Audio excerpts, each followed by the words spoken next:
So let me start then with that's very stimulating what you've just said about the community projects that you're running. And so for you then, Chris, tell me which of these goals are, in terms of priorities, out of the 17 goals, which are top priority for you? In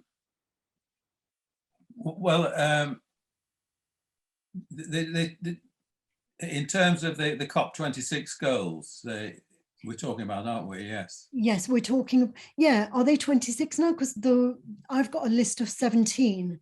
No, sorry, COP26 is the yes. world conference that got together in right. Cornwall. Yes, of course. Yes. Oh, yeah. You're right. So there you were saying they had a reduced number of goals, right? I think so. Yes. But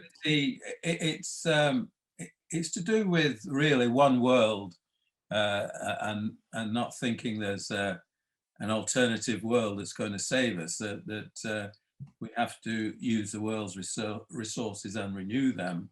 And if we're throwing things away, there's no way to throw to. So that means that we have to recycle and renew, and and so we have to develop a circular economy where what we are producing also means that we either reuse it or we put it back into the earth to regenerate. So it's living within our means, basically. I was going to ask you about the circular economy, because I know you're very interested in the circular economy, and that's kind of a contrast to this exponential growth, isn't it? Yes, that's right. And the way we're using energy now, fossil fuels, we're going to run out of fossil fuels. But as I was saying at Machynlleth, the actual wind power that we use is going to be there forever. It's not a wasting asset. So we have to harness the wind power to energize us in the future. Do you think that a lot of these problems, these issues, these complex concerns that we have about inequalities and poverty and lack of clean water for everyone, have they arisen from the industrialization of countries, or have these things always existed, do you think? No, I think they've always existed,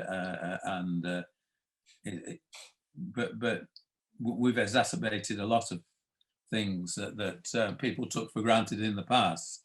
So that kind of industrial system that ransacks the earth and doesn't put anything back into the earth and destroys ecological systems that have been there thousands of years without being able to repair them. And so we run out of certain necessary ingredients for life and don't realize we're doing it. So, the area that I suppose I'm particularly interested in is the energy that we can produce from the composting process. That's what I'm concerned about in a particular enterprise I'm helping to run at the moment, and we can use the energy generated from a natural composting process of waste food in our case, and you could speed it up with other things like wood chip and coffee grounds, and then that generates power, and you can use solar panels as well to help to run the system, so that you can heat water, then pipe it underground and heat the soil, and we can then grow food over a longer period. So there's all sorts of ingenious ways.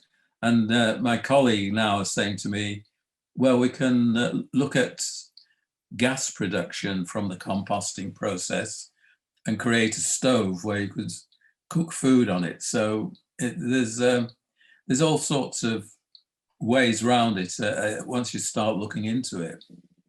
Yes, and I know that some of the projects that you're involved in, they're all to do with well-being as well, because not only is it that you're being innovative and you are it's not simply recycling. So when you generate that warmth and you use that warmth, the heat from the composting, that's a very innovative enterprise. But at the same time, you've got the community involved and they're forming relationships there.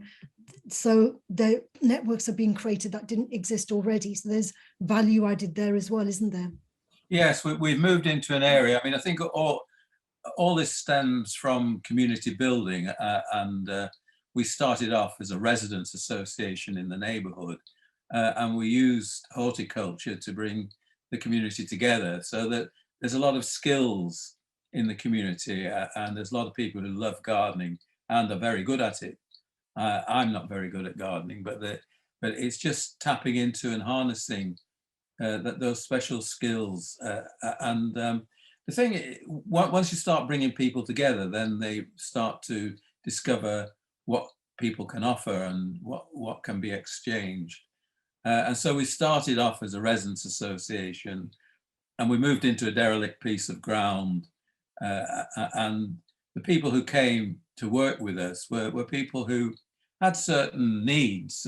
We didn't recruit anybody specially. We just made it known that we were going to work on this ground. So they got people who just come into the neighborhood who were looking for friends, someone whose husband had died quite recently, who was just looking for a little group to associate with, and various other psychological needs were catered for. But it also the fact that we're doing something constructive, taking a piece of derelict ground and then growing stuff on it. And then once we come together and started to do that, then we were offered 3 large greenhouses that were in the grounds of a local hospital, which they'd had refurbished, but weren't able to get them working.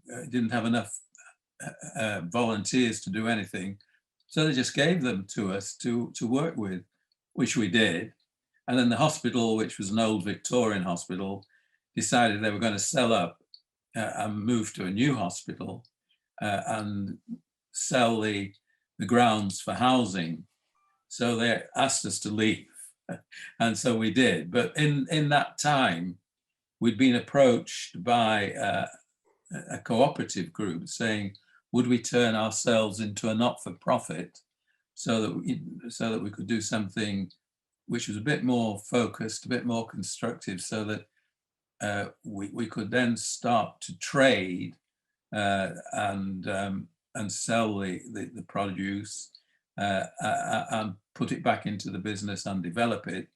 It meant us starting to think constructively about where we were going to sell the stuff, what our market share was going to be, and all these commercial things that you need to do to have a sustainable business. So we did all that, and we became a community benefit society, which is a charity that's allowed to trade. We found a new patch of ground, which was further over into Winston Green, which had the privilege of being visited by Channel 4, the television station, and they call that area Benefit Street, and then they gaslit the whole area and said that there were just people who were living off the state and not contributing anything to society, which was all wrong. But that had been a few years before. But we went down there, we found a large field in Benefit Street, which we occupied, and we linked up with the local school and with the local community, who ran a food charity themselves, and it was a perfect fit, really. And so we've, as you say, it's not just growing stuff, it's actually trying to work with the community and empower the community and work out what they can do and bring people together more. Yeah, absolutely. And that's fantastic. And how does this link in with decent work and economic growth? So what you're doing is on a voluntary basis. It's like you've got a lot of volunteers, and how does it fit in with the work that they do, which is paid for? How do people, how are they able to pay their bills while engaged in work like this? how are they able to sustain themselves? It's going to be a long-term project. The food charities is part of the pantry movement, where people pay a subscription, but they can get food back to several times the value of what they've paid, and that gets around the idea that, you know, we have food banks and charity, and it gives them, people a bit more dignity to be able to pay their way rather than be dependent on charity and everything that goes with that. So that's their thinking. They have about 250 members, so that's to start with. That's a good pool of people to work with. We've had people come in. We offer raised beds to people if they want to grow their own stuff, and we've run several community events on the field and got a big turnout. We also, because, as you say, our long-term aim would be to offer, paid employment to people. And we've had a grant recently to employ someone for 2 mornings a week.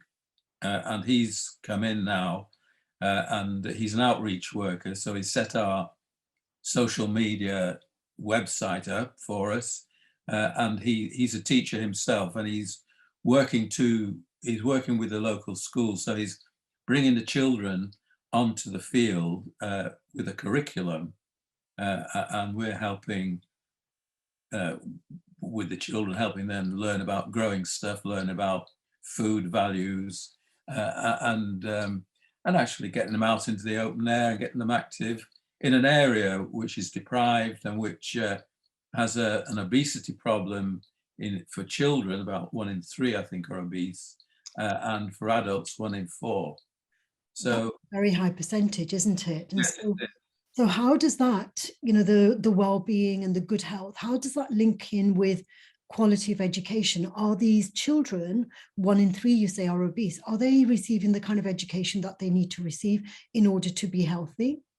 Yeah, there's another project running alongside, which is run by the NHS, and they've given a certain amount of cash over to a woman called Amy McLean, who's leading the project of engaging with schools, and she brings doctors into the school to talk to the parents and the children, mainly about accessing health services. And also we're working alongside her as well, so that it's a highly transitory community in a way, and a lot of people coming here are coming from abroad, and they don't really know how our health system works, so they will go to a hospital rather than go to their GP. So there's all sorts of complicated issues around health. So it's trying to straighten that out. And also there's another project going just down the road from us, and they cater for a lot of people who've kind of more or less dropped out of society.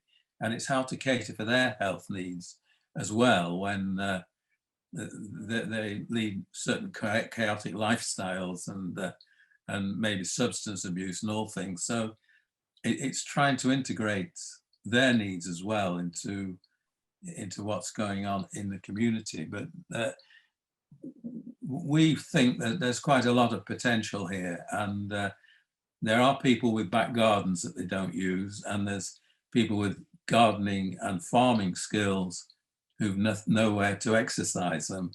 So we might try and integrate people's back gardens and use them, and sort of get the whole area with a kind of growth mentality in terms of food and horticulture.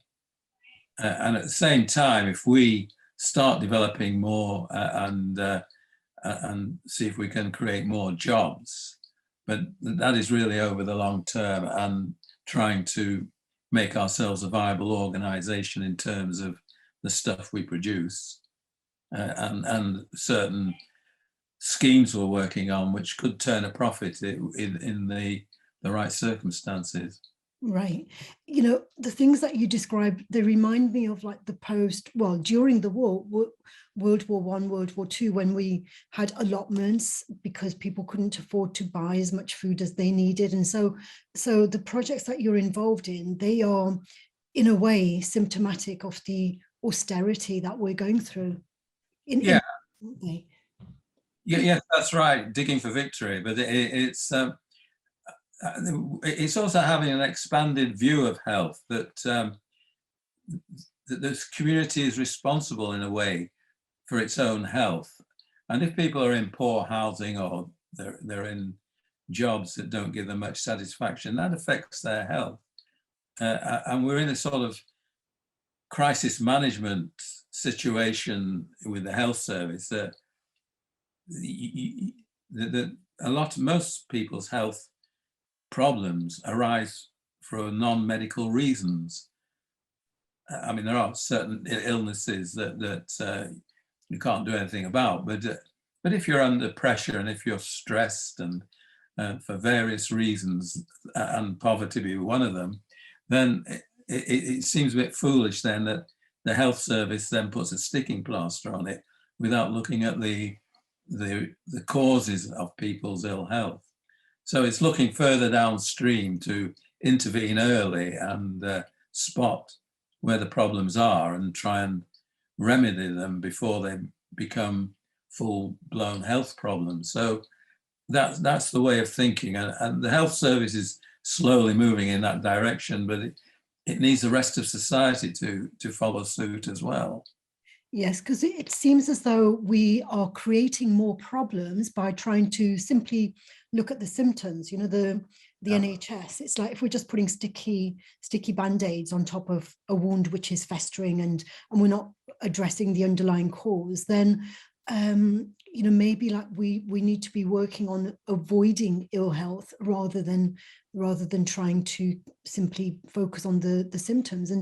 And thinking about it from a philosophical point of view, a lot of these goals, do you think that if we kind of go down to the root cause of where these problems arise, like for example, inequalities, many inequalities arise through mindsets or ideologies that perpetuate these inequalities. You know, the concept of superior, what is considered to be superior, you know, is a beautiful person superior to a person who is not as beautiful in the person's eyes? You know, does a taller person deserve a higher salary than a person who is not as, you know, it can be said, oh, that person has more presence, but actually simply they're taller rather than they have more presence, and therefore they get a better salary. So aren't a lot of these inequalities to do with our own mindsets? So rather than looking at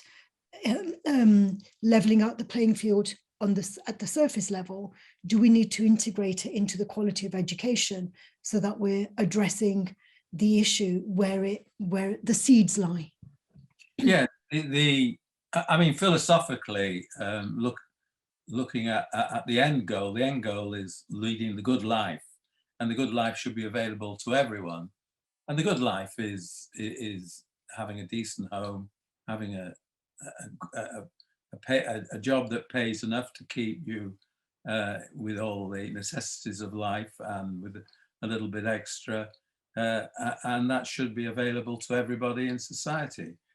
But there are vested interests that just want to reward the few at the expense of the many, but the good life goes back to the ancient Greeks, you know, who set out all the fundamentals of what everyone should have a birthright to, and it starts. I mean, the Magna Carta was there, which then transformed into the French Revolution, and then you have the United Nations Declaration of Human Rights, and all these go to act as a framework to bring people into equal situation. And as you say, there is kind of this mentality around that if I'm rich, I deserve to be rich. And if you're poor, you deserve to be poor. And if I'm healthy, I deserve to be healthy. And if you're ill, you deserve to be ill. And that's very common to human nature. Well, that's the way the world is, and there's nothing we can do about it. Mm. So, but we're all born into a situation which has been constructed for us by somebody else. So there's no reason why we should accept the situation we've been born into if we're at the wrong end of the spectrum, and if we have not got the necessities for life, then we ought to start to construct a society that gives us that. And you're talking like somebody from the Enlightenment period. You're talking, you're talking with the mindset, the ideology of everyone is equal and that we have a right to change our status in life, whereas that for thousands of years society has existed with people saying, no, you need to know your station. Yeah, that's the old feudal way of this creates an order in the world that and everyone, as you say, knows their place and has that security. Yeah. Somehow or as the old joke goes, you're all going to die and it's a sacrifice I will have to make. Yes. Okay, so welcome to the Call Money.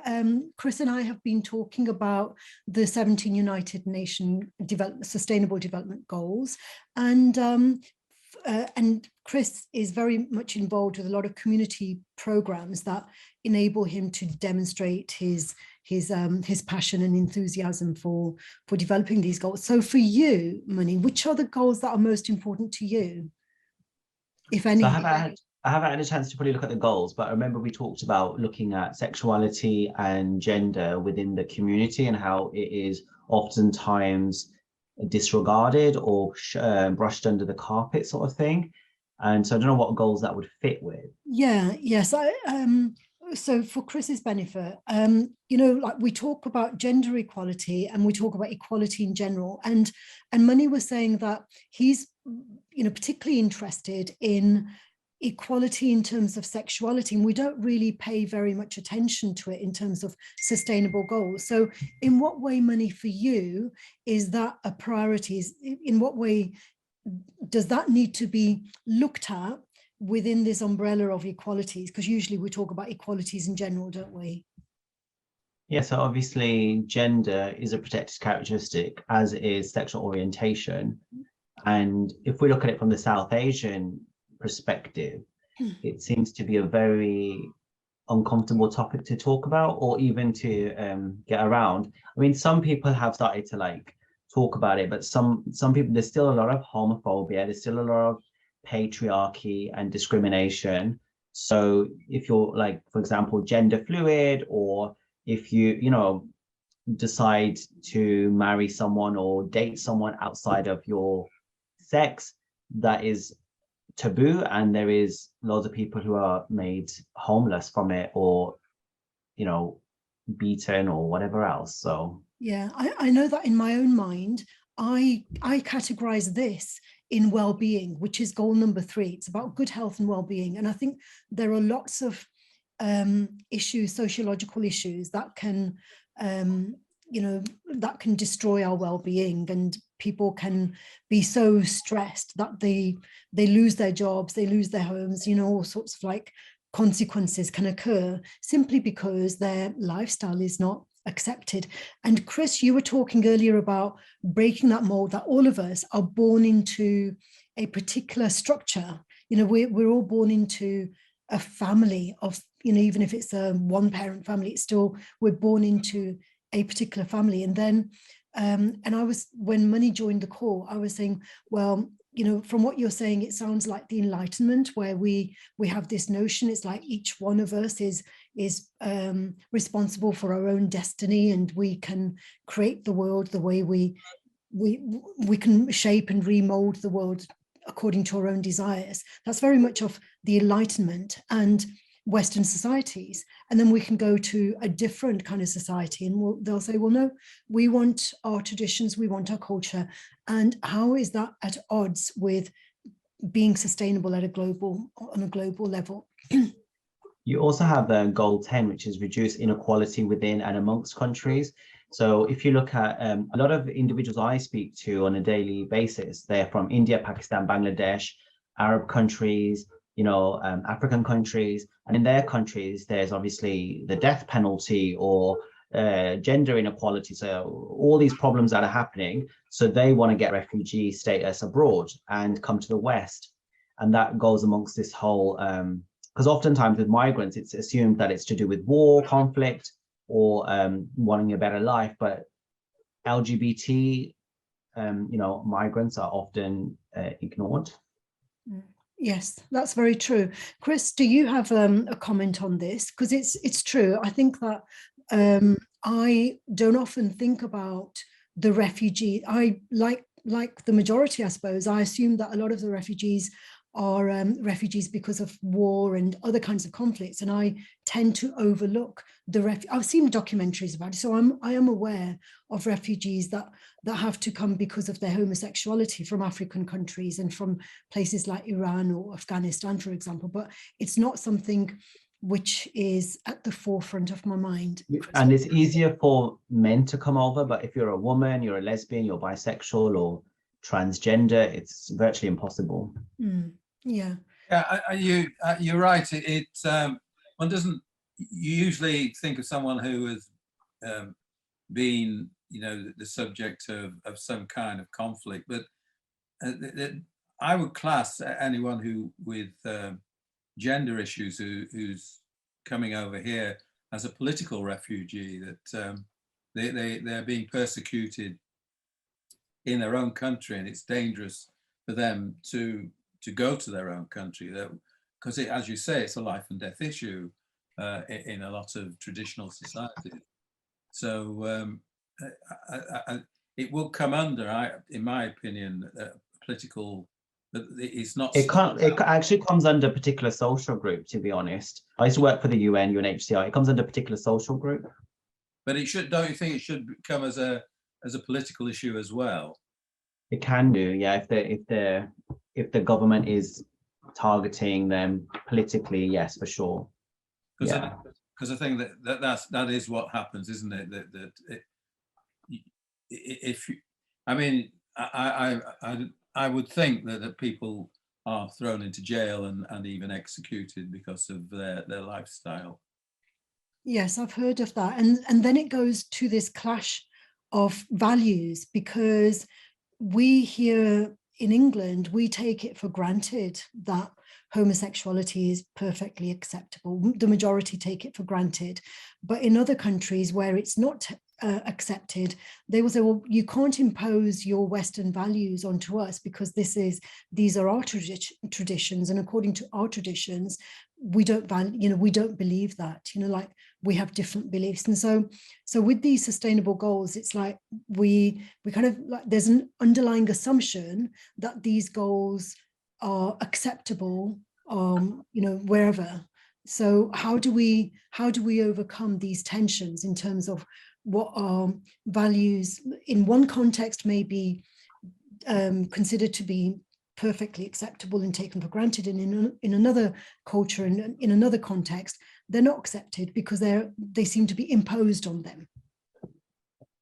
Yeah, I mean, if you have a religious upbringing in the West, you'd still hold these views, and it's only because secular society from the Enlightenment has said no, human rights are indivisible, and you can't pick and choose what rights you're going to observe and what rights you're going to ban. So there's still that grey area with religious groups and homosexuality, especially, where that case in Scotland, I think where the gay couple wanted a wedding cake, and the guy said, no, I'm a Christian, I'm not going to make it for you. Yes, or that's right. In a hotel situation where they book a room and the guy says, no, we only have heterosexual couples here. So it's Right.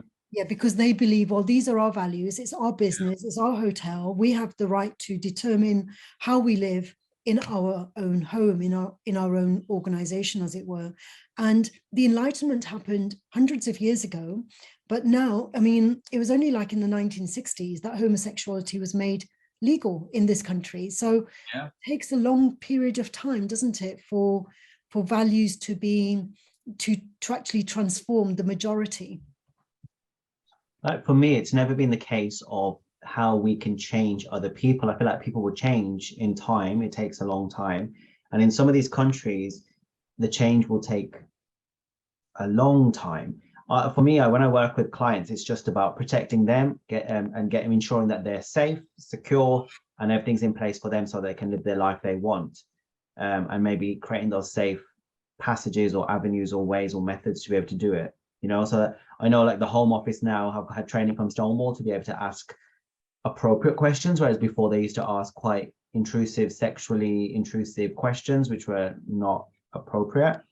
So it's just, yeah.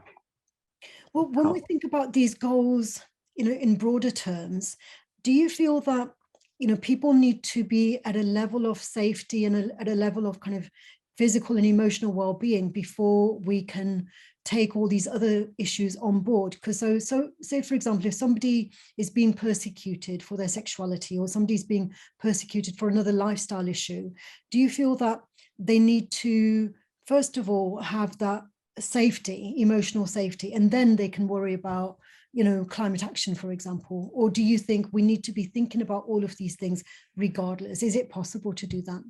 I mean, Maslow's hierarchy, doesn't it talk about first your basic needs, Yeah. your food, your Yeah. safety, shelter, etc., Mhm. before you can start looking at bigger things in life about environment and others. That's what I was thinking of, you know, as I was articulating that, I was thinking about Maslow's hierarchy of needs, and where, you know, people can say, well, I need to take care of like my own self-esteem needs first of all, but is it, you know, can we kind of like do that and ignore pollution of the environment? Because, you know, or should we be thinking about all of these other things at the same time that we're building on our own self-esteem? Is it integrated? Is it a hierarchy where we think about certain needs before we can progress onto the more altruistic needs? It's like, I will engage, like Chris is very altruistic. I've known Chris for a long time.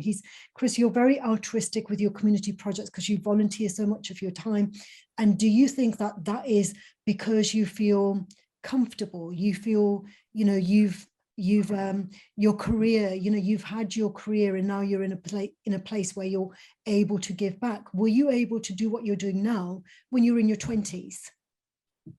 I think so, in that, I mean, I'm lucky in that my wife allows me to do all these things, and I'm not all that domesticated. So there is a sort of cost in all this, but so you have to do it with the support of other people and the consent of other people, and as to how much you devote it. But it's just a sort of satisfaction I get. It's I don't, and it's kind of a mindset I have, which I don't feel particularly. It's just me rather than saying I go out of my way to do it. That's all. Yes. So I think it's very individualized. Like you could have someone who has been a climate activist and then all of a sudden finds themselves homeless because they lose their job and they're on the street and they need shelter, they need food, but they still have their ideas and their education and they still might be looking at environment. So then you could have someone who's never been educated who only cares about, you know, shelter. So I think like there's not a blanket approach. It's very personal and individual. Well, look at Van Gogh, for example. You see, this is why I don't really believe in Maslow's hierarchy of needs. I think I'm not sure if it's being used the way he intended, because people like Van Gogh, he didn't meet his physical needs. People who are so kind of creative, they usually ignore their physical needs. That's one of the traits of highly creative people. It's like they may be homeless, but they don't care about that. They may not have eaten for 5 days, but they don't really care about that. What they care about is their passion and that creative self-expression. So you can, it can be the other way around. Some people will start their lives by being altruistic, and then gradually they'll start kind of being more grounded and thinking about material things because they're just so kind of, like not grounded, I suppose. What do you think, Money? That's a good example. Go ahead, Chris. I mean, Maslow's helpful, but in that he does posit something a bit beyond our material needs that drive people forward. And he talks about the peak experience, and if we just confined ourselves to shelter and food, we'd live quite a miserable existence. So it's being able to dream and being able to imagine better possibilities beyond what we're given. Well, these goals, right? These 17 goals, I look at them in 3 clusters. Some of them are based on physical, tangible things, like, for example, clean water. That's physical and it's tangible. And others are emotional, like inequalities. For me, it's an emotional thing because it's to do with relationships, isn't it? We're unequal compared with somebody else, so it's a sociological thing. And then there's the spiritual ones, like the peace and justice. What exactly do we mean by justice? Is it like life's natural laws that kind of balance things out? So when we look at these in terms of mind, body, and spirit, that's where the integration of all of them comes in, because we can't isolate the physical from the spiritual. No, not in a kind of Aristotelian philosophical system, but that there are groups that want to divide the two up into and live a life, it's completely devoid of the physical comforts, and a life that's devoted what they call the spirit. So, but I think a healthy life is an integration of two. But that's just where I'm coming from. Back to the Greek classics, doesn't it? Because you earlier you were talking about the good life. Yeah. The Greeks, they said, our main purpose in life is to aim for that good life. And the good life is like a life where there is beauty, where there is the goodness and there's truth, and so it's again like the 3 things we can say, well, that's mind, body, and spirit as well. It's that Trinity again, isn't it? So with regards to these 17 goals, am I correct in saying that we're relating them back to how the Sikh values are contributing and like working on these goals? Is that correct? Well, it's our values. So I know that you and we're both Sikhs, and I know that for us, equality is a given, because our religion is based on that fundamental value that everyone is equal. And I know that I don't personally identify as a Sikh. I identify as spiritual, as I have mentioned before. I was born in a Sikh family, though, so I understand all the things you say. But I feel like there is a disparity between what the religion says and then what people do as a culture, which is very patriarchal and also doesn't necessarily follow the religious ideology. But then I've had mixed conversations with people who are very religious, who, despite the religious text saying nothing against homosexuality, they pin out points which say that you need to be you need to live like a monk or a nun and not have sex if you choose to follow whatever life you follow. Like if you are gay or lesbian, then that's what you have to do. You have to, yeah. So there's a lot of gray areas about this. And I feel like as Sikhs, there is a disparity between what's in the religion and what people do. Yes, and I focus on the values. rather than the rites and the rituals, and it's the values and the beliefs. How is it as professionals? How is it that as professionals we are we're drawing on these values that we've inherited from our culture in doing what we're doing, in living our lives, both as productive professionals and at the same time, in our personal lives? How do we aim for that? What are these values? Because all of the gurus were male, so there's patriarchy there, and then all of them had families and children mostly. So it just perpetuates this heteronormative patriarchal society. Values of having family, values of having a man in charge, I know there's values of treating people equally, but our community does not treat women equally. In actual fact, they do female feticide. My perception is this, you may disagree, but from what I have seen and what I have been around, that's the values that people look at, like visibly they'll say, But I'd agree with you, Manny, about the making a distinction between religion, and I mean any religion, and spirituality, because I think all the spirituality is common to humankind, and you could rename it mysticism, and there's this holistic view of existence, and unfortunately, I think various religions have then tried to monopolize that spirituality and turn it into what Max Weber called a routinization of charisma, that everything then becomes a system with all kind of built-in rewards and punishments. And if you're talking about therapy actually derives from the kind of spiritual traditions of the world, and has now become a sort of science in itself, but its roots are in mysticism, and in this kind of holistic unity with being. So it's not an easy distinction to make, but I think you can make it.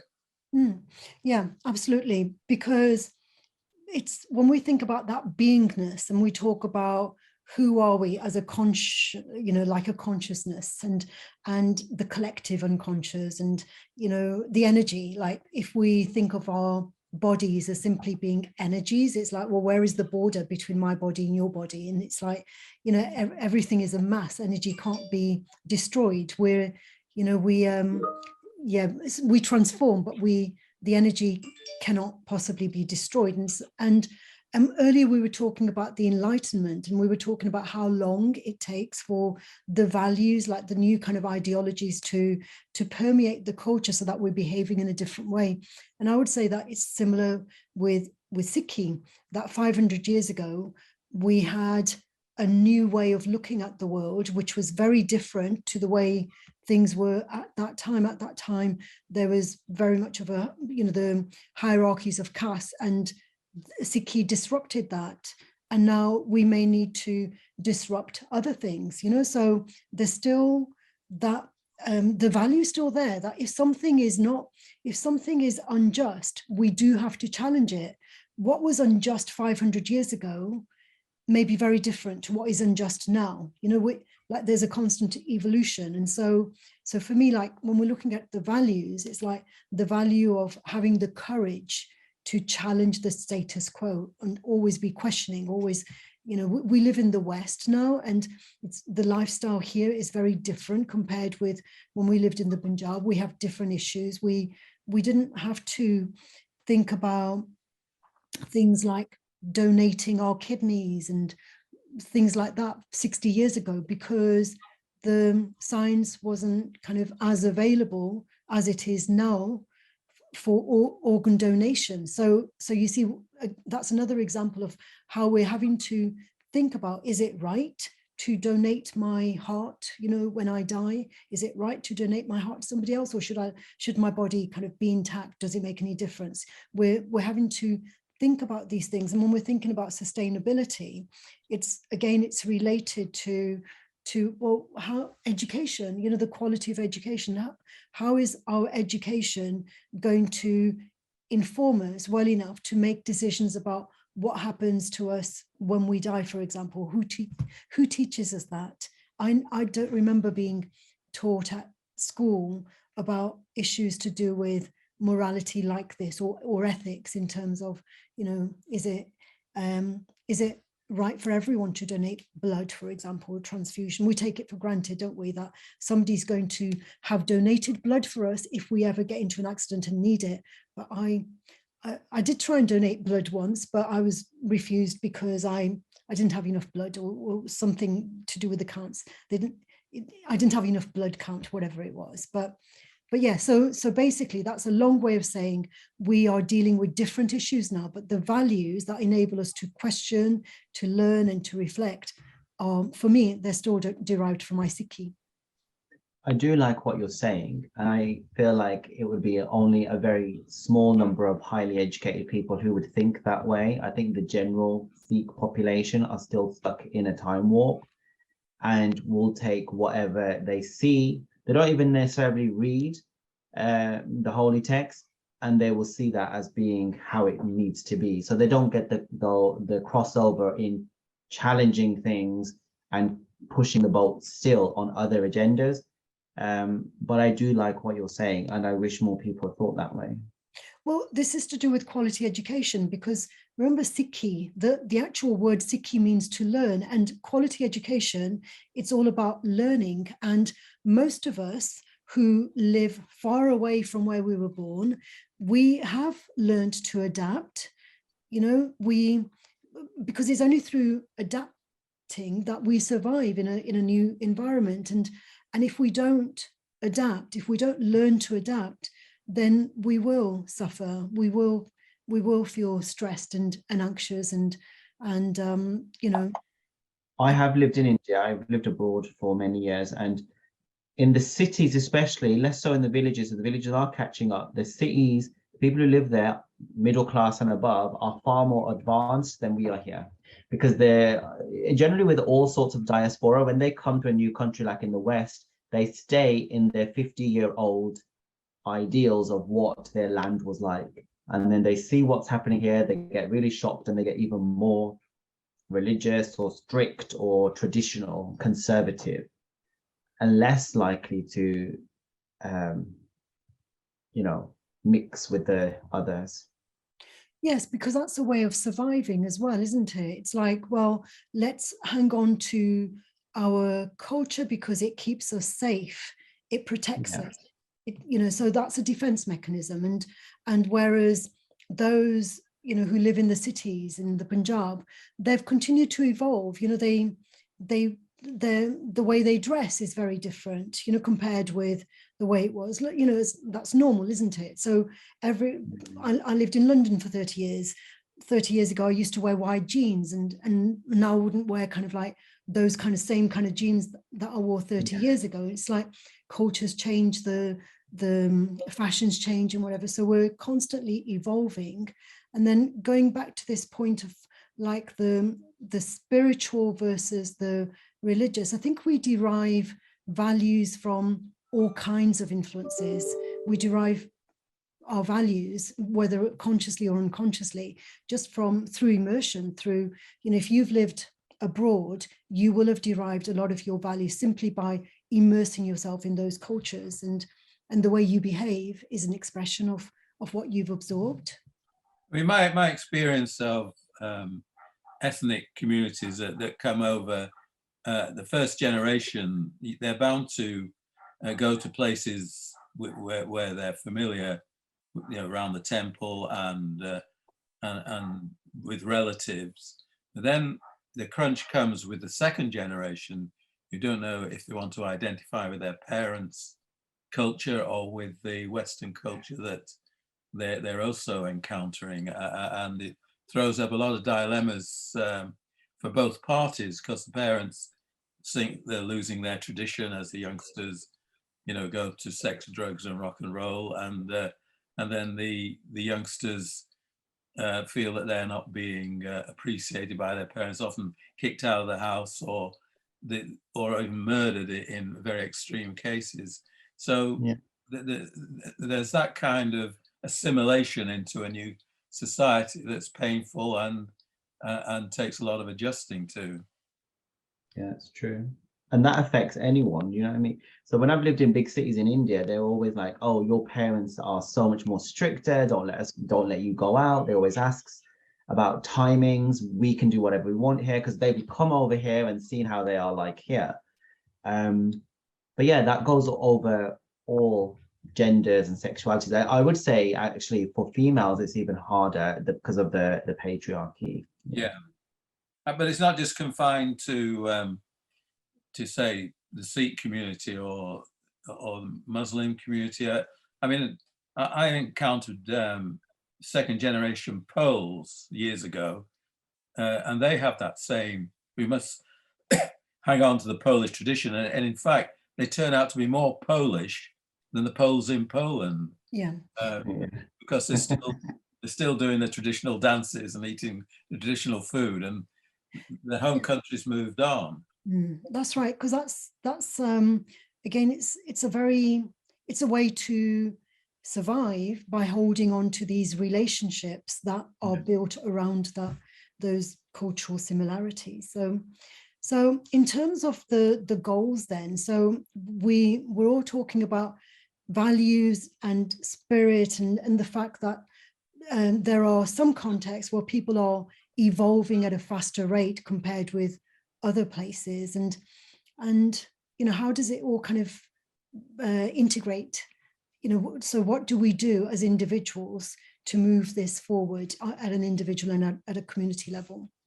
Well, I mean, Manny hit an interesting point about the difference between the town and the country.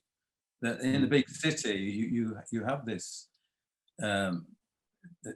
people are more tolerant and can accept difference far more because we're all squashed together a bit more. But it even applies, say, to the USA, which is meant to be this great individualistic, freewheeling society. But if you go into a country town, they're likely to be voting for Trump and for MAGA and all those kind of conservative values. Whereas you go to New York or San Francisco, that they've got a different mindset, and I would think that will happen in India as well, and perhaps not so much in Pakistan. But I don't know. I haven't lived there or visited, but they will. In Pakistan, if you've got money, like, you know, any of these rich countries, if you've got money, you live a different life.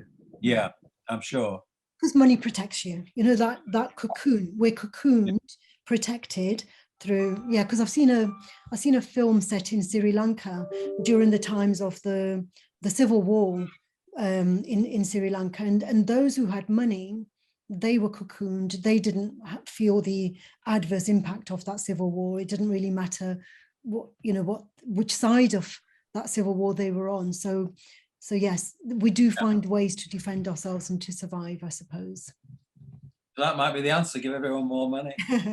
Yeah, so that, you know, it's very true as well. Like, you know, it's very difficult. It's much more difficult to be homeless if we're very rich, right?